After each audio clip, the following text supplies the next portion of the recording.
How do you handle change? I'm going to give you a little lesson that I learned from one of the people I respect a lot in this world. My name is Daniel Whittington. I'm the Chancellor of Wizard Academy and Whiskey Marketing School. Change sucks. Not always. I mean, let me put it this way. Change is sometimes a very, very good thing and very necessary, but change is almost always hard and painful when you're talking about real things.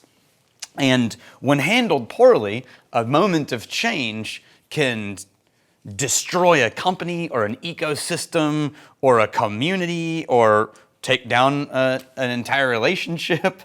But when done well, you can set yourself up for success in a whole new era. And there's a lot of nuance to this because every moment of change is, very susceptible to initial conditions. But Dr. Grant, who is the board of directors, chairman of the board of directors, he's one of our instructors here at Wizard Academy. He taught me this one little thing in change management that I use all the time and teach it all the time. And yeah, it's one of the most concise versions of how to handle change I've ever heard. And now I'm going to tell it to you. So, Dr. Grant said, when you get people who are in charge of change, either leadership or a consultant or anything like that, what the default habit for people tends to be, especially change management people, to go from here's how it was bad in the past and here's how it's going to be amazing in the future. Now, we call that, or Dr. Grant and Wizard Academy, past negative, future positive. And if you view this as a square 4-block grid, that's my right, your left. Past negative, future positive. And that is the position of most change people in a position of change. You want to come in, shake things up, do amazing things. They focus entirely on past negative. They want to show everyone how we're going to fix it all. It's like Moses coming down from the mountain. I have seen the light. Here's the 10 commandments. And the problem is these people, if that's all they do and they don't do their homework, these people inevitably die in friendly fire accidents. And what I mean is, if there's 4 grids to this change management, past negative, future positive, is only 2 of them. And the thing about these change grids is they're not categories, they're human beings, right? There is a whole other human being in your company, if you're a successful one, that has another human who is very, very aware of past positive and very, very terrified of future negative. These people are called protectors of the institution, the ones who keep things safe, but they're also the ones who keep people paid and keep the bills paid and keep payroll running on time and keep deliveries happening and keep your service technicians on the road and showing up to people's houses. They are the lifeblood of stability in an organization. And when someone shows up and says, here's all these terrible things and here's how I'm going to change the future, what they hear is instability, danger. They take you down from behind, right? Now, there is a way to approach this that brings them into the loop. And this is a simplified version, obviously, but I'm going to tell you about it. First, we're going to talk about one of, I think, the cooler craft distilleries in Canada, who is now like 25 years old or something like that. And so they've got older whiskey now. But this is Glen Breton, and this is from the Glenora Distillery in Cape Breton, Nova Scotia, Canada.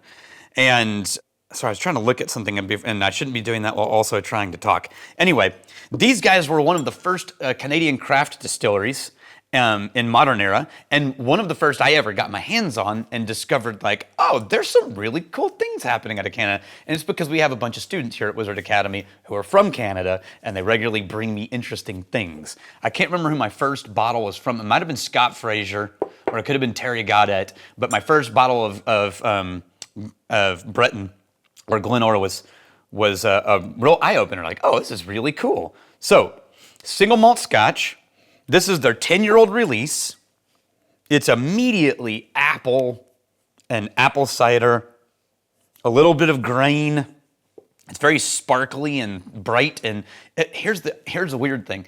It smells young.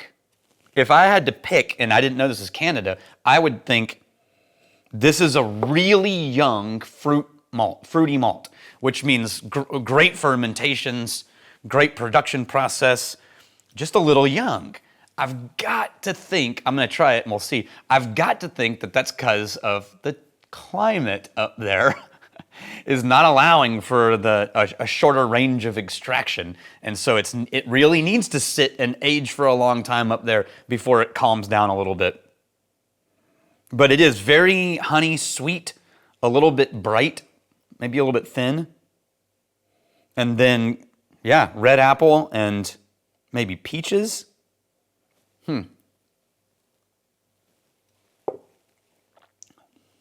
Yeah, okay.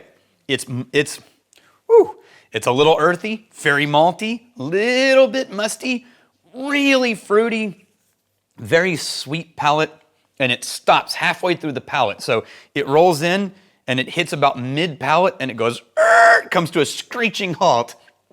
And then you swallow, and what you get is like this little thread that cracked through, and it just left this lingering sweetness down the palate. That's so weird. It really does feel like it rolls into your palate and just goes whoosh and stops cold turkey right in the middle. And then it just sort of has a lingering sweetness. I would love to see this older, but it's a quality product as far as like the process and the production. They're doing a great job. I want to see a little more of that weightiness and development. One of the crazy things about these guys is they were sued in the early days of the distillery by the Scottish Whisky Association because they had Glen in their name, Glen Breton, and Scottish Whisky Association was trying to convince everyone in the world that somebody might mistake it for a Scotch and that they're the only one in the world with Glens. Did you not look at the name of the territory? It's called Nova Scotia. Did you not realize it was settled by a whole bunch of Scottish people and that they have their own highlands and that all the names of the areas are Scottish-sounding names? Knuckleheads. Sometimes SWA-type organizations really just turn into the worst of a neighborhood association. They start policing people's grass length and whether or not their apple tree was trimmed correctly. They've protected a lot of things too, but sweet Jesus, thank God. Not only did they win and get to keep their name, but also SWA had to pick up the damages. So that's how you do that. Anyway, I mean, for crying out loud, there's a maple leaf on the bottle. Like, who's going to look at that and be like, that's probably Scotch? Oh, wait, actually, no, I know some people who would do that. When I was in high school, I brought a friend back from Scotland. And we were hanging out in Waco, Texas. We went to the mall, and the person checking us out, this young high school girl, says, well, you have a great accent. Where are you from? And my friend goes, I'm from Edinburgh. And she goes, where? And he goes, Scotland. And she goes, oh, is that up by Canada? So she might think this is from Scotland. I'm going to add a little dash of water, and then I'm going to finish about change management, because this is a long video. Okay, look guys, water. I got water. Put it over. No, I'll leave it over here. So how do you manage all coordinates, all quadrants of change management? There's two simple things that you need to remember. The first one is historical. All change should be presented historically. And what I mean is, this is completely on you. Do your damned homework. So, research the company. Figure out what kind of problems have they had in the history of this company. How have they tried to solve those problems? How did it turn out for them? When was the last time they tried to address this level of change? Or is it completely new? It's unlikely that it's completely new. If you're showing up in a company that already exists, it's unlikely anything is completely new, even if it's only been open for a few years. When it comes to present your idea, you step into the meeting with everybody and you say, okay, 1995, the company faced this problem, and this is what they did, and here's how it turned out. In 1999, they faced this problem, and here's what they did, and here's how it turned out. In 2013, they faced this situation, and here's what they did, and here's how it turned out. Right now, we are facing this problem, and here's what we're going to try to do.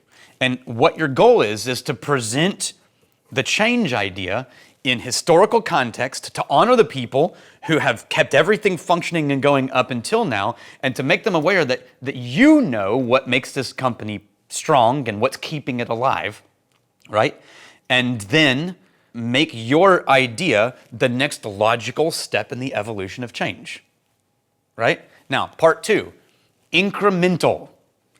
Change should be historical and incremental, which means it's not, we're going to revolutionize everything. There's 9 departments. We're going to make it 3, and we're going to move everybody. We're going to write like, no, slow down. What you're going to do is, we face this problem. We're going to try to solve this problem, right?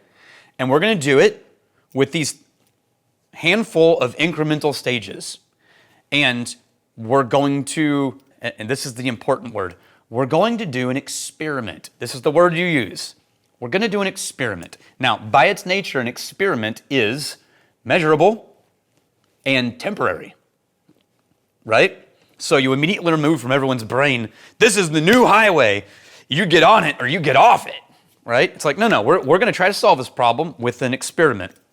Here's what we're going to be measuring, and here's how we're going to roll it out incrementally, and here's the warning signs and the upsides that we're looking for, right? And then what you do as you talk about your experiment is you address all 4 quadrants. Here's the problems we're trying to solve, but here's the things that we have to protect at all costs. They get people paid, they get our technicians running on time, and so on. They keep us legal, right? They get the lawyers paid, pay our taxes.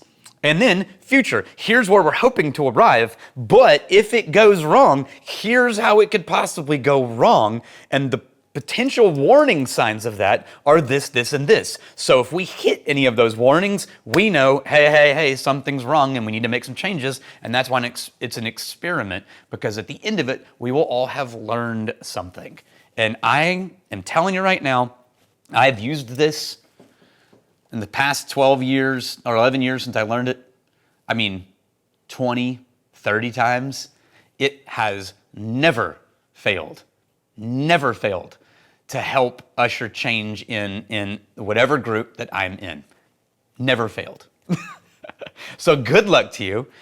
With a little bit of water, the mustiness of the malt comes forward and it becomes this sort of just like honey drizzled malt.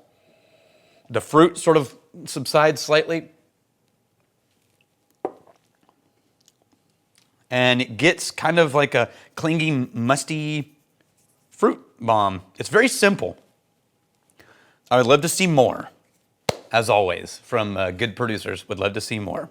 And for you, I'm really glad you're here. Cheers. If you want to be on board for change, or not change, or an experiment, like and subscribe, and we'll see what the hell happens to this thing.